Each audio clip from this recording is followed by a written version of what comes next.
ভারতের প্রধানমন্ত্রী নরেন্দ্র মোদীর ডাকের অপেক্ষায় এখনও প্রহর গুনছেন তার স্ত্রী যশোদাবেন। স্বামী চাইলে আজও তার সংসারের লক্ষ্মী হয়ে ফিরতে রাজি তিনি, কিন্তু তাদের সেই মিলনে বাধা হিসেবে দাঁড়িয়ে আছেন স্বয়ং শেখ হাসিনা। এমনই এক গুঞ্জন এখন দুই দেশের আকাশে বাতাসে ভেসে বেড়াচ্ছে, যেখানে শোনা যাচ্ছে একমাত্র শেখ হাসিনার কারণেই নাকি মোদী আর যশোদাবেনের সংসার আগের পথে ফিরে যেতে পারছে না। প্রশ্ন উঠেছে, তবে কি আসলেই নরেন্দ্র মোদীর সাথে কোনো সম্পর্কে লিপ্ত আছেন বাংলাদেশের সাবেক এই প্রধানমন্ত্রী? জানা যায়, মাত্র ১৬ বছর বয়সে যশোদাবেনের সঙ্গে বিয়ে হয়েছিল মোদীর, কিন্তু রাষ্ট্রীয় স্বয়ংসেবক সংঘ RSS এর সংস্পর্শে গিয়ে মোদী সংসার ধর্ম ত্যাগ করেন। সেই থেকে আর যোগাযোগ রাখেননি স্ত্রী যশোদাবেনের সঙ্গে।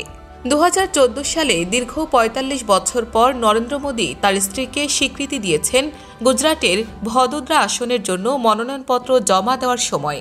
মনোনয়নপত্রে তার স্ত্রীর নাম লেখেন যশোদাবেন। ১৯৬৮ সালে মোদী যশোদাবেনকে বিয়ে করেন। RSS এর সক্রিয় কর্মী হিসেবে মোদী সংসার ধর্ম ত্যাগ করেন। এরপর আর তিনি যশোদাবেনের খোঁজ রাখেননি। যশোদাবেনও চলে যান গুজরাটের মেহসানা জেলার ঈশ্বরওয়ারা গ্রামে ভাইদের কাছে। ভাইয়েরা তার বিয়ে দিতে চাইলেও তিনি বিয়ে করেননি। একজন অবসরপ্রাপ্ত স্কুল শিক্ষিকা হিসেবে এখনও তিনি ওই গ্রামে পেনশন নিয়ে ভাইদের কাছে থাকছেন। তবে স্ত্রীর স্বীকৃতি পাওয়ার পর যশোদাবেনও মোদীর ডাকের অপেক্ষায় আছেন। মুম্বাইয়ের একটি ট্যাবলয়েড পত্রিকার সঙ্গে যশোদাবেনের একটি সাক্ষাৎকারের সূত্র উল্লেখ করে আজ রোববার কলকাতার বাংলা দৈনিক এবেলা এক প্রতিবেদনে জানায়, যশোদাবেন এখনও মোদীর ডাকের অপেক্ষায় প্রহর গুনছেন। যশোদাবেন মোদীর মঙ্গল কামনায় এখনও সপ্তাহের ৪ দিন উপোস করেন।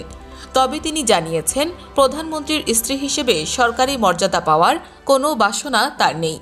ভদ্র এবং নিচু গলায় কথা বলা যশোদাবেন শুধুই স্বামী হিসেবে মোদীকে ফিরে পাওয়ার আগ্রহ প্রকাশ করেন।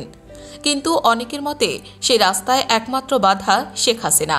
যদিও এই নিয়ে নিশ্চিত কোনো তথ্য পাওয়া যায়নি, তবে গুঞ্জন উঠেছে বাংলাদেশ এবং ভারতের রাজনৈতিক সম্পর্ককে স্বামী স্ত্রীর বন্ধন ট্যাগ দেওয়ার পেছনে নরেন্দ্র মোদী এবং শেখ হাসিনার ব্যক্তিগত ঘনিষ্ঠতাই দায়ী। আওয়ামী লীগ সরকার ক্ষমতায় থাকা ১৫ বছরেই ভারতকে বাংলাদেশের একমাত্র বন্ধু দেশ বলে দাবি করতেন শেখ হাসিনা। একইভাবে নরেন্দ্র মোদীর কাছে বাংলাদেশ মানেই শেখ হাসিনার সাথে সাক্ষাৎ করার সুযোগ বলে দেখা হতো।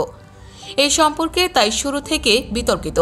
বিশেষ করে গত ৫ই আগস্ট থেকে শেখ হাসিনার দিল্লিতে অবস্থান তাদের নিয়ে আরও প্রশ্ন তুলছে। আন্তর্জাতিক আইন অনুযায়ী শেখ হাসিনা আর ভারতে বৈধভাবে থাকছে না। একই সাথে দেশে তার নামে আছে অনেক ধরনের মামলা, কিন্তু এত কিছুর পরেও শেখ হাসিনাকে ফেরত দিচ্ছে না ভারত।